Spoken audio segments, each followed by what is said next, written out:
बाबा रोज मुरली में कहता है, हे बच्चे अशरीरी बनो,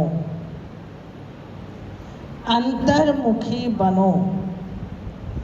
तो क्या सचमुच हम सभी अशरीरी बनने का ऐसा अभ्यास करते हैं कि ये देह का भी भान भूल जाए? करते हैं ऐसा अभ्यास? अशरीरी बनने का ऐसा अभ्यास करें कि ये शरीर का भान भूल जाए। करते हैं ऐसा? नहीं करते हो तो करें। यदि हम सबका लक्ष्य है कि हमें कर्मातीत होना है तो ये स्थिति जरूर बनानी होगी।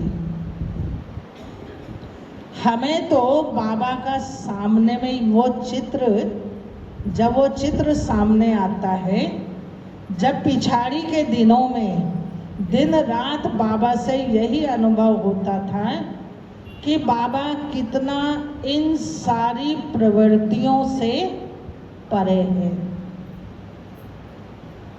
फरिश्ते रूप में घूम रहा है। दादी बता रही हैं, बाबा के अव्यक्त होने के बाद तब बाबा से ऐसा लगता था जैसे बाबा फरिश्ता बनकर घूम रहे हैं और सब बातों से अलग है, न्यारे हैं एकदम।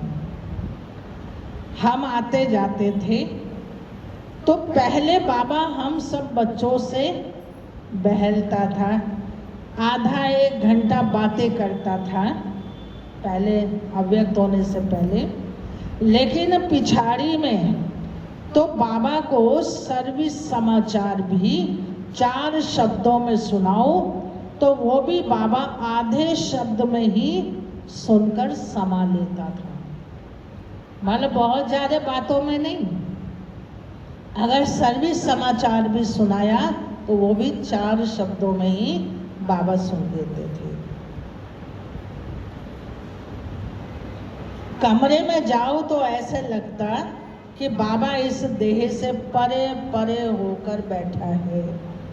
हाँ बच्ची आई हो, अच्छा ठीक है, साइलेंस। फिर बस दादी कह रही है पार्टी लेके आते थे बाबा के अंतिम उसमें, जब अव्यक्त हुए उससे थोड़ा समय पहले, तो बस बाबा ने पूछा अच्छा बच्ची पार्टी लेके आए हो, और बस इसके बाद बाबा साइलेंस।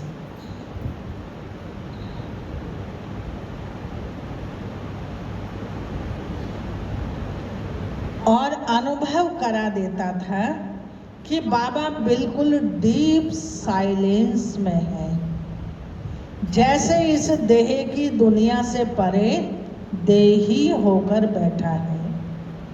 बाबा को एक आवाज भी पसंद नहीं आता था।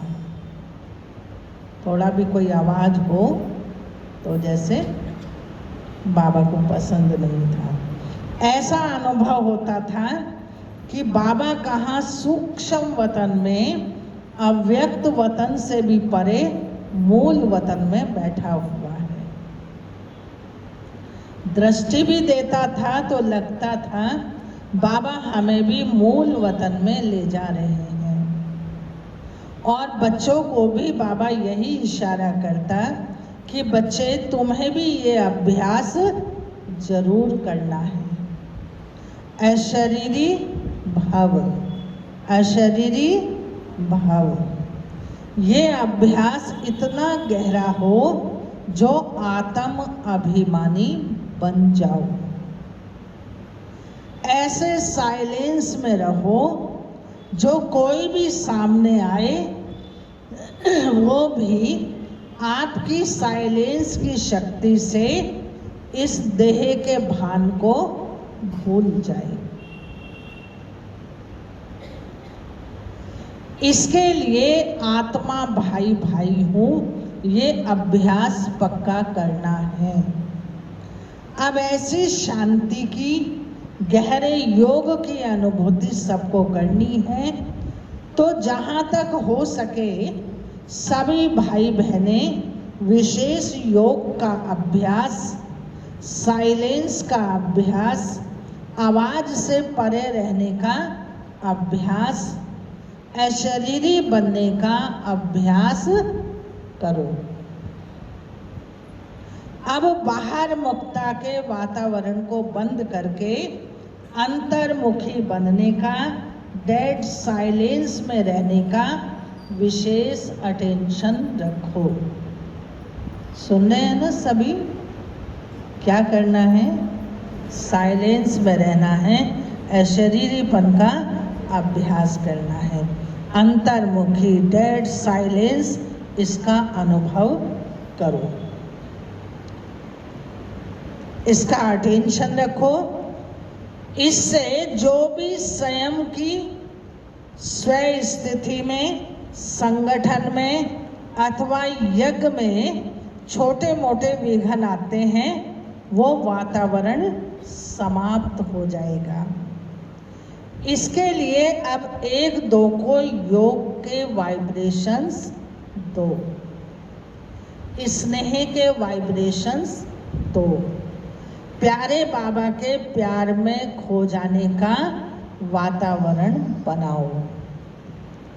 कैसे होगा ये दादी बता रही, क्या करो इसको।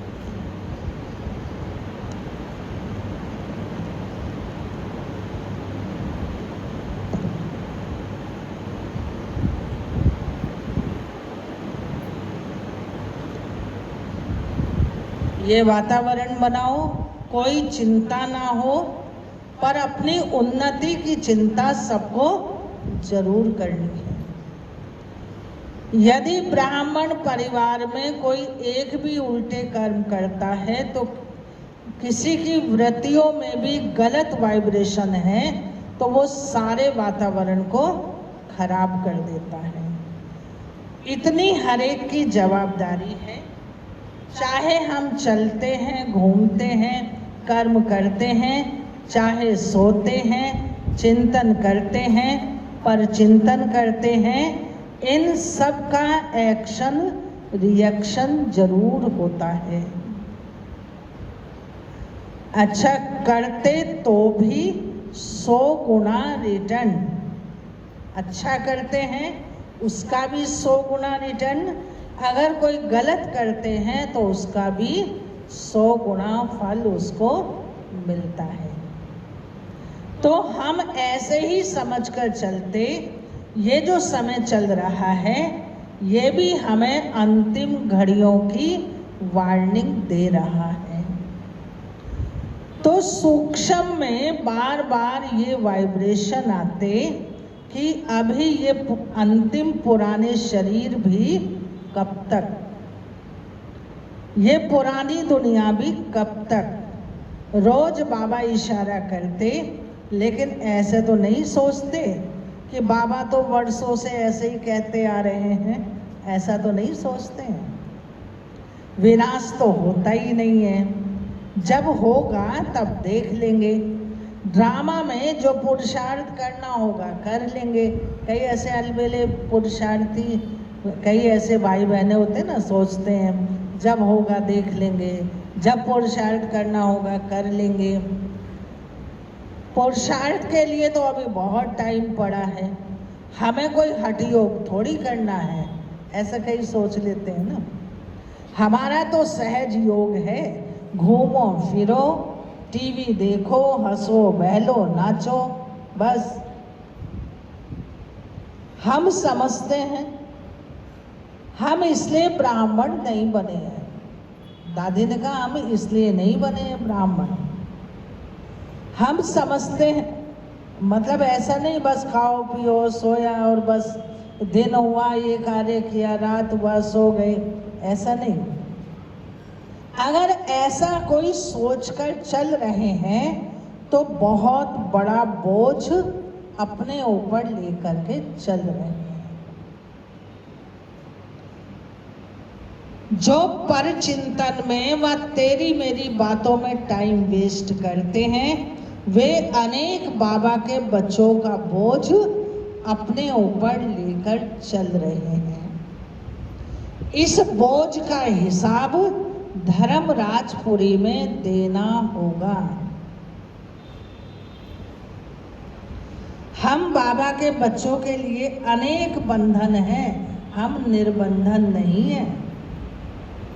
ऐसे नहीं है कि हमारे ऊपर कोई नहीं है, बस ऐसे नहीं है, हम अनाथ नहीं है, हमारे ऊपर सबकी नजर है।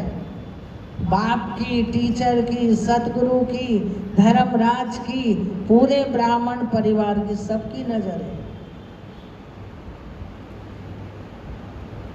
हमारा तो कहते हैं ना, हम मोए तो मर गई दुनिया, हम बाबा तेरे पर बलिहार हो गए तो हमारे लिए क्या हुआ, बोलो। हैं? सुनने में नहीं आ रहा है। बाबा हम आप पर बलिहार हो गए, आपके बन गए तो हमारे लिए, किसी किसी का आवाज आ रहा है, सबका नहीं आ रहा, सोचना पड़ रहा है। इससे पहले कौन सी लाइन सुनी थी? आप मोए तो मर गई दुनिया, तो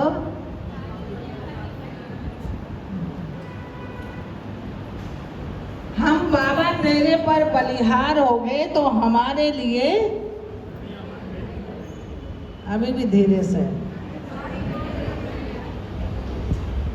दुनिया मरी पड़ी है, मरी पड़ी है, जिंदे है। ना हम दुनिया के हैं, ना दुनिया हमारी है, ऐसा ही है ना।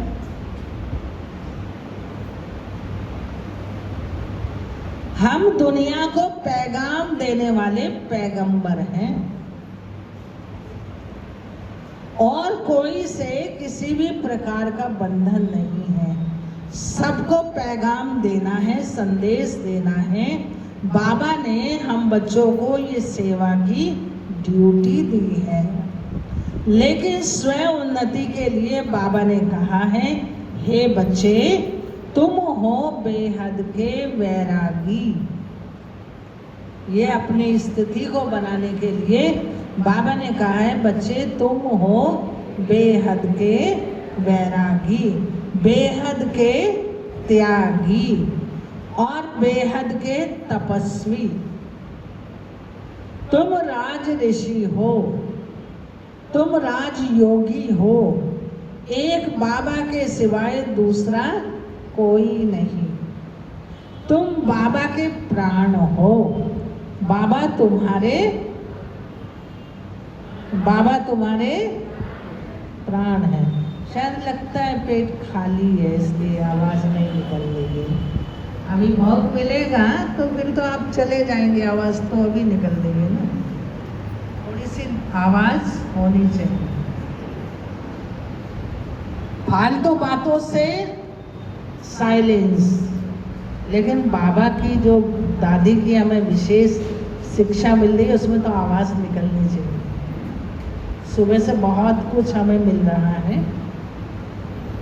तो हम बाबा के प्राण हैं, बाबा हमारे प्राण हैं और कोई नहीं। तो हमारा दोस्त भी खुदा दोस्त है सबका। हमारा सबका दोस्त कौन है? खुदा दोस्त। अभी आवाज आई। हम आपस में दोस्त नहीं है, हैं? ना दोस्त ना दुश्मन। हम आत्मा बाबा के बच्चे सब भाई भाई। बाकी किसी को दोस्त नहीं बनाना, दोस्ती नहीं करना। बहुत आपस में दोस्ती बनाकर रखते हैं, लेकिन बाबा कहते अगर कोई अपना पर्सनल दोस्त बनाता है तो खुदा उसका दोस्त नहीं है। हम सब ईश्वरीय फैमिली के हैं, हमारा कोई पर्सनल दोस्त नहीं है। नहीं है पक्का? बाबा देख रहा होगा।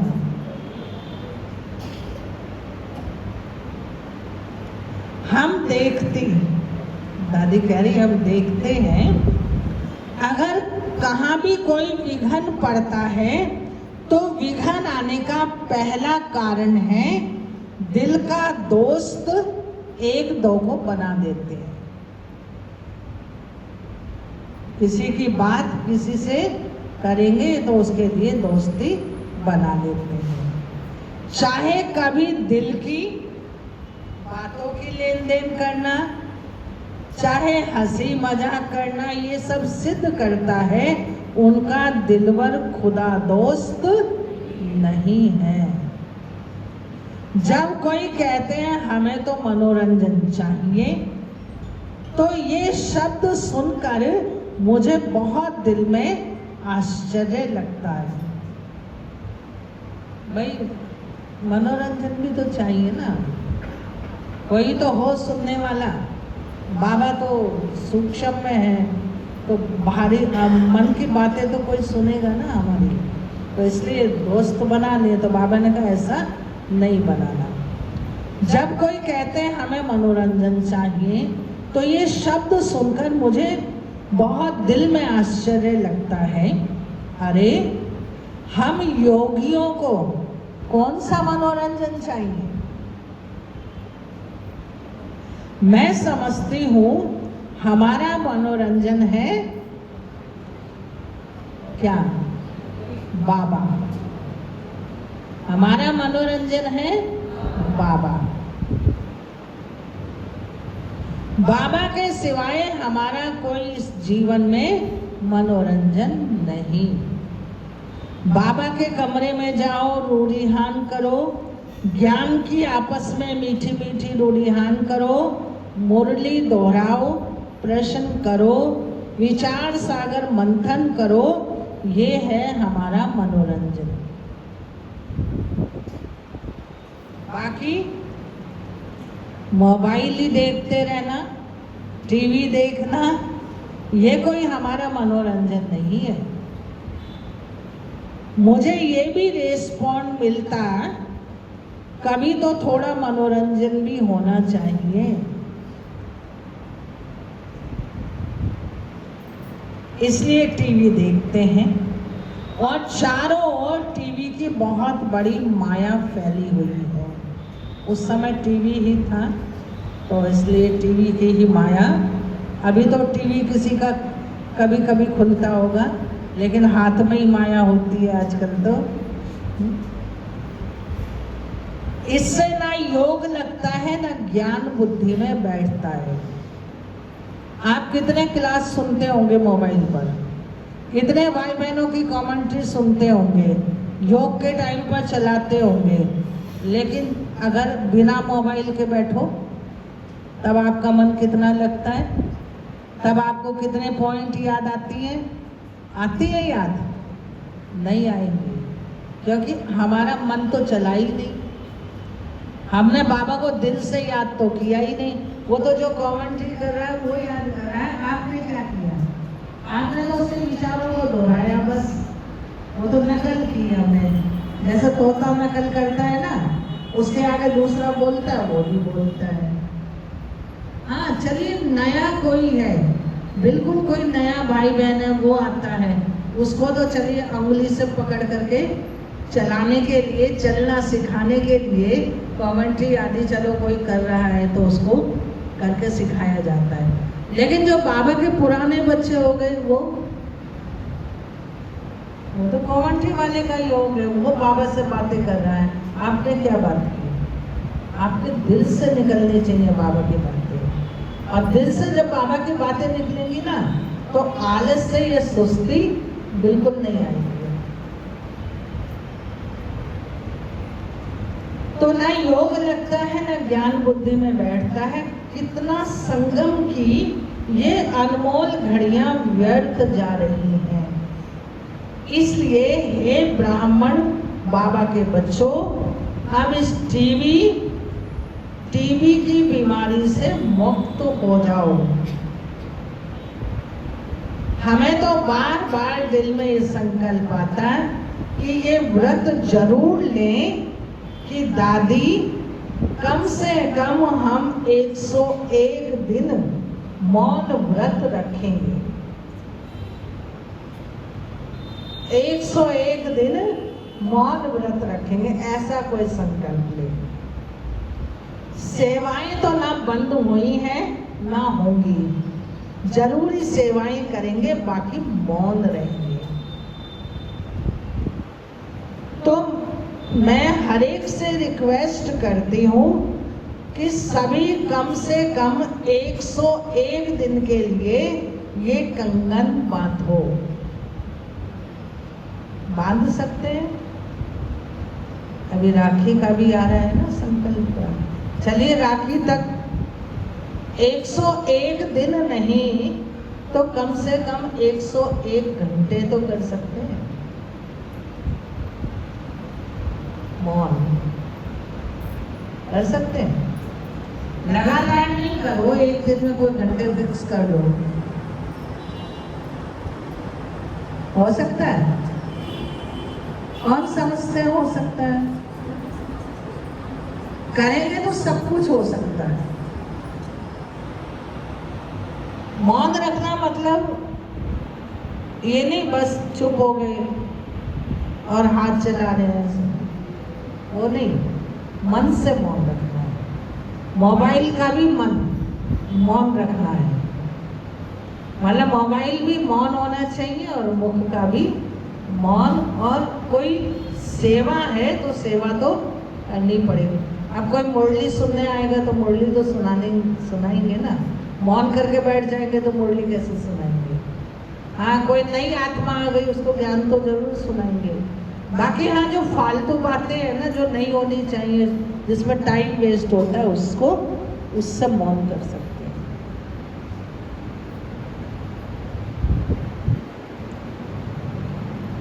तो ये 101 दिन के लिए कंगन बांधो कि किसी भी कार्य में हम धीरे धीरे कम से कम बोलेंगे। चलो बिल्कुल चुप नहीं हो जाओ, पर धीरे धीरे और कम से कम बोलेंगे। हमारा स्लोगन है कम बोलो, धीरे बोलो, मीठा बोलो और सोच समझकर बोलो और सत्य बोलो। दूसरा बाबा हमें मंत्र देता है, बच्चे तुम हो व्यास भगवान के सच्चे सच्चे सुखदेव। कौन है सभी? व्यास भगवान के सच्चे सच्चे सुखदेव, सुख के देवता। तो हमें संकल्प से व बोल से सदा सुख देने का ही व्यवहार करना है और साइलेंस के बंधन में बंधकर सच्चे सच्चे लाइट हाउस और माइट हाउस बनना है, डायमंड बनना है, साथ साथ हर्षित मुख भी रहना है। अब सभी योग की गुफा में चले जाओ, अंडरग्राउंड हो जाओ। सभी कार्य संभालते कम से कम हर एक का योग 4 घंटा जरूर होना चाहिए। 24 घंटे में कम से कम 4 घंटा हर एक का योग जरूर होना चाहिए। अब हर एक अपनी आत्मिक स्थिति को बढ़ाओ। ऐसे समझो अब हमारा इस पुरानी दुनिया से लंगर उठ गया है। अब हमें घर जाना है। हर एक छोटा बड़ा सोचे, अगर आज मेरा शरीर छूटे तो मुझ आत्मा की स्थिति क्या होगी। इसलिए अभी से ये मौन रखना, याद की यात्रा में खोए हुए रहें। ऐसी भक्ति हर एक स्वयं करे जिससे स्वयं भी संतुष्ट रहें, शीतल रहें और उसे देखकर दूसरों को भी प्रेरणा मिले। अच्छा, ओम शांति।